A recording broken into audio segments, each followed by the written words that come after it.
ज्या देवेंद्र फडणवीसांनी काल राणेंचं कौतुक केलेलं आहे त्या देवेंद्र फडणवीसांना हे कुणीतरी सांगायची गरज आहे। काय म्हणाले काल देवेंद्र फडणवीस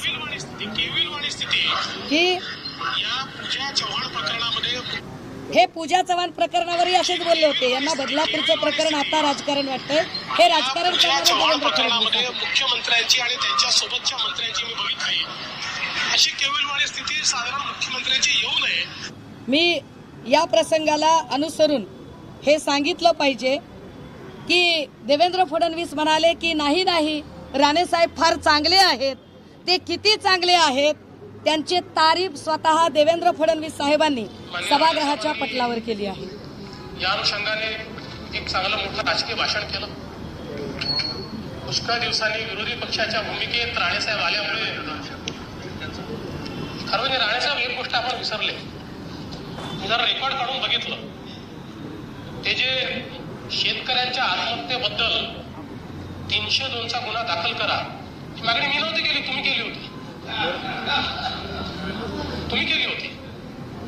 खूप गोष्टी शिकलो तुमच्याकडनं। असं तुम्ही आमचे नेतेच होता। ते जे म्हणायचे तेच लावून धरायचो की नाही, त्याच्या मागे होतं कोण? आम्हीच।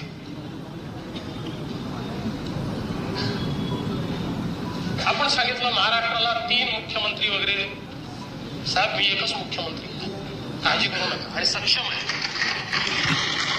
हे किती सक्षम आहेत हे तर स्पष्टपणे दिसतंय।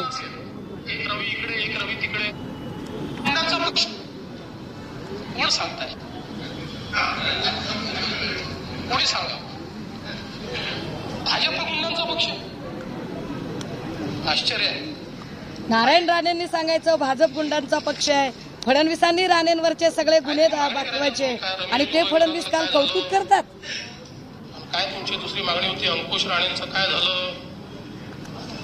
तुमची मागणी होती काय काय बाबा, जाऊ दे, एवढ्या मागण्या कशाला करायच्या?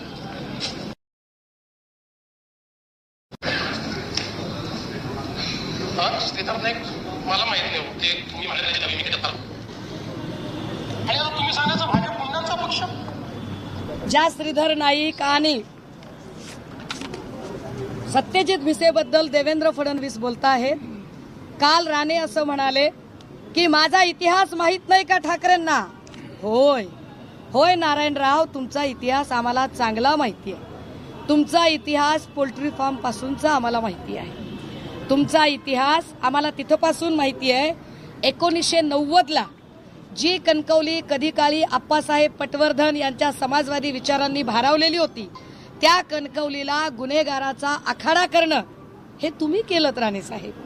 राणेसाहेब तुमचा इतिहास मला इतका पक्का माहिती आहे की 1990ला श्रीधर नाईकांची जी हत्या झाली त्या श्रीधर नाईकांच्या हत्येचे तुम्ही मुख्य आरोपी होतात।